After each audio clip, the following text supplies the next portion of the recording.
છેલ્લા ઘણા સમયથી વોર્ડ નંબર 14માં પીવાના પાણીની સમસ્યા ખૂબ જ વધી ગઈ છે. એક બાજુ આકરો ઉનાળો હોય, આકરો તાપ હોય, એ લોકો પાણીથી તરસ્યા હોય, અમારા વોર્ડના જનતા પાણીથી તરસી હોય, એ સમયે પાણીની ટીપું ના આવે. અમે કેટલો રજૂઆતો કરી કમિશનરને પણ, પરંતુ ક્યાંક કોઈના પેટનું પાણી હલતું નથી. અમારી જનતા પાણી વગર તરસી રહી છે. ત્યાં ચંદ્રપ્રભા નગર વોર્ડ નંબર 14માં ચંદ્રપ્રભા નગર છે, જ્યાં અમે ટેન્કરથી પાણી પૂરું પાડી રહ્યા છે, કારણ કે અહીંયા પીવાનું પાણી નથી. આ એક સ્લમ વિસ્તાર છે, જ્યાં ગરીબ ઘરના લોકો રહે છે. લોકો જગનો ખર્ચો પહોંચાય છે કેમ નથી એમને? ચલો માન્યું કે મધ્યમ વર્ગના લોકોને જગનો ખર્ચો પહોંચાડી શકે, તો અવાજમાં અહીંયા તો જગનો ખર્ચો પહોંચે છે કેમ નથી? એ કેટલા દિવસ આ લોકો જગનું પાણી પીએ? આ લોકો જ્યારે જનતાને સરકારને ટેક્સ ચાલતો હોય, વેરો ચાલતો હોય પાણીનો, તો સરકારની ફરજ બને છે કે ચોખ્ખું પીવાનું પાણી આપે. પરંતુ ક્યાંક ને ક્યાંક અમારી સરકાર નિષ્ફળ નીવડી છે, જેના કારણે ટેન્કરથી પાણી આપવું પડે છે. અને એમને ક્યાંક ને ક્યાંક ગામડા જેવી ફિલિંગ આવી રહી છે, કે જેમ ગામડામાં લોકો ટેન્કરનું પેલું જૂની યાદો હોય આપણી, બેડા લઈને ભરતો હોય, આજે એવી યાદે આ સરકારે શહેરને ગામડું બનાવી દીધું છે. એટલે હવે સરકારે જાગવું પડશે, જનતાએ જાગવું પડશે, અને પાણીની સમસ્યા વહેલામાં દૂર કરવી પડશે. ગઈકાલે પણ તમે આજવા સરોવરની મુલાકાત લીધી, હજુ સુધી આ વિસ્તારમાં પાણીની સમસ્યા? આજવા સરોવરની સપાટી 206 ફૂટ છે. ત્યાંના અધિકારીને કેવું એવું છે કે ભાઈ 208 ફૂટ હોય તો શહેરને પૂરું પાણી મળી રહે, દક્ષિણ અને પૂર્વ ઝોનમાં પૂરું પાણી મળી રહે. પરંતુ ક્યાંક ને ક્યાંક સરકારની નિષ્ફળતા છે કે નર્મદામાંથી પાણી નથી લાવતી. નર્મદામાં પાણી છે છતાં પણ નર્મદા નદીમાંથી પાણી નથી લાવતી. એ ખબર નથી પડતી કયા કારણથી નથી લાવતી. કારણ કે લોકો જે પાણી લાવે ને તો વડોદરાની જનતાને પીવાનું પાણી પૂરતો પ્રેશરથી મળી રહે. પરંતુ ક્યાંક ને ક્યાંક સરકારની નિષ્ફળતા છે કે હજુ 206 ફૂટ સપાટી છે, સપાટી 208 ફૂટ હોવી જોઈએ, અને માનો તો 210 ફૂટ પણ કરી શકાય છે, જેના કારણે જનતાને બે ટાઈમ પીવાનું ચોખ્ખું પાણી મળી રહે. પરંતુ ક્યાંક ને ક્યાંક સરકાર જનતાને પીવાનું પાણી આપવા નથી માગતી, ક્યાંક ને ક્યાંક કોઈ દ્વેષભાવ રાખવામાં આવ્યો છે, અમને લાગી રહ્યું છે.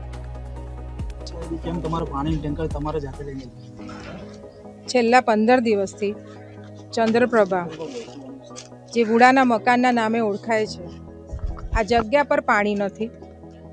પાણી આવે છે તો ફક્ત 5 મિનિટ આવે છે, ને અહીંયાના સ્થાનિકનો ખૂબ જ રોષ છે કે અહીંયા ટેન્કર પહોંચતું કરાવો, કારણ કે અમને ઘરમાં પીવા માટે, બનાવવા માટે કે નાહવા ધોવા માટે પાણી નથી.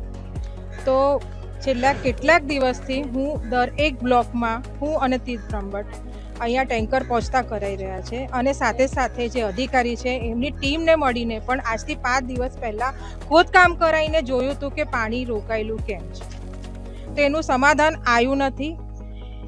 એટલે આજે અમને તીર્થ બ્રહ્મભટ્ટ અને દીપા શ્રીવાસ્તવને બંનેને ટેન્કર ઘરે ઘરે પહોંચતા કરવાની અમે આજે માંગ કરી જ લીધી છે કે કરવાનું જ છે, અને અમે નીકળ્યા છે. શું માનો છો, હવે વિસ્તારની સમસ્યા દૂર થશે? દૂર થશે, કારણ કે આના પહેલાં અમે આજવા પણ 2 દિવસ અગાઉ જઈને આવ્યા છે.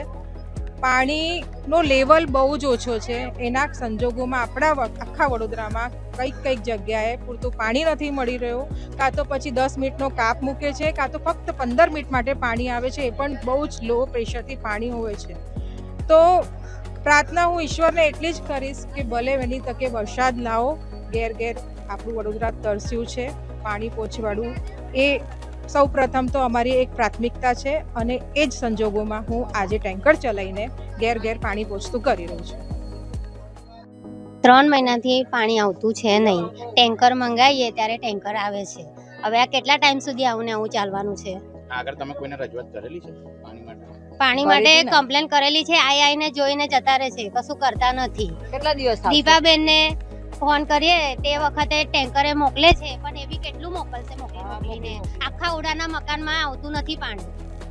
બરાબર, દીપાબેન કરે છે. અહીંયા રોડ પણ, આ રોડ જે છે ખરબચરા છે, આખું પાણી ભરાઈ જાય છે ચોમાસામાં, એ પણ કોઈ કશું કરતું નથી. બરાબર, અને કચરા વાળો પણ ખાલી 2 જ જણ છે આખા ઉડાના મકાનમાં. એ 2 ભાઈઓ કેટલું પહોંચી વળશે? હેમા જાદવ.